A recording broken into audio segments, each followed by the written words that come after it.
When you were exactly 4 months old, your brain was already forming vivid specific memories, taking in your surroundings. And yet today, you have absolutely zero memory of being a baby. Which is wild when you think about it.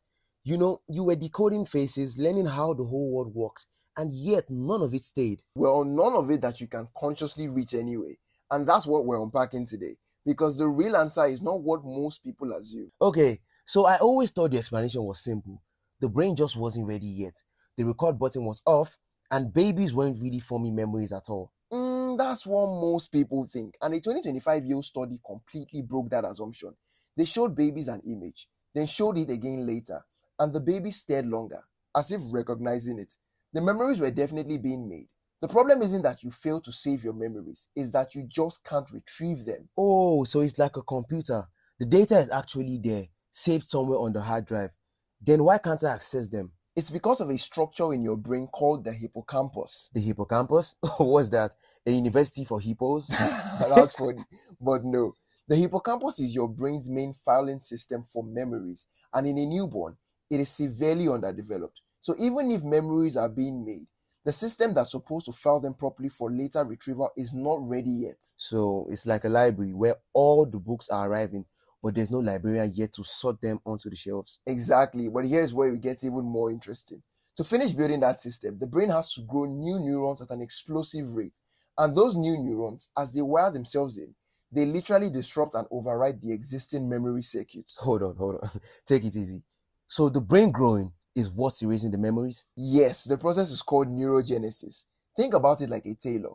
Imagine a tailor ripping out all the old tight stitches of a child's small outfit, completely dismantling it, just to sew a much bigger one.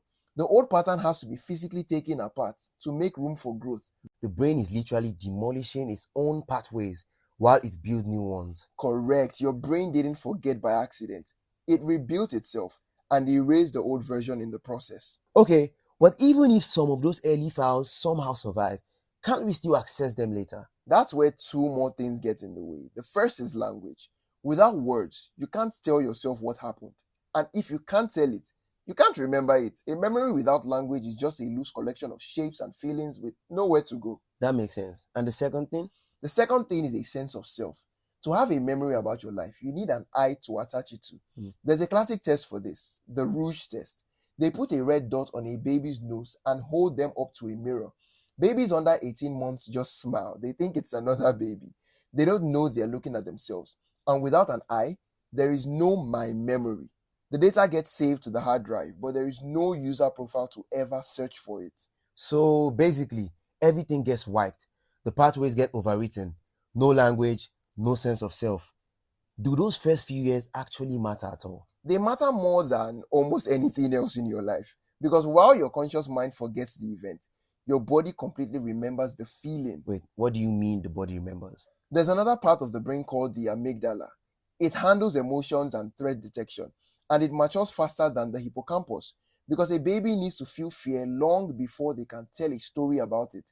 So the amygdala stores the emotional tag of every experience, even when the hippocampus can't hold the full memory. So imagine a baby has a painful hospital visit. The hippocampus is still under construction. The memory of the room, the doctors, the needle, all wiped. But the amygdala is fully online. So years later, the same person walks into a hospital. Suddenly, they feel this unexplainable wave of dread. Their heart rate spikes. Something in them panics. Zero conscious memory of why. But their nervous system kept the receipt. Your nervous system kept the receipt. I like that. So even when the event is completely gone, the emotional footprint stays permanently. And that's where it gets truly wild. Those completely unremembered events from your first years permanently calibrated your baseline personality. Your relationship with trust, fear, and stress, all of it was being wired in during a period your conscious mind will never be able to reach. So your brain thinks it's making independent choices today, but your core personality was quietly programmed by a version of you that can't even remember it happened. Exactly. Your past didn't disappear. It just went silent.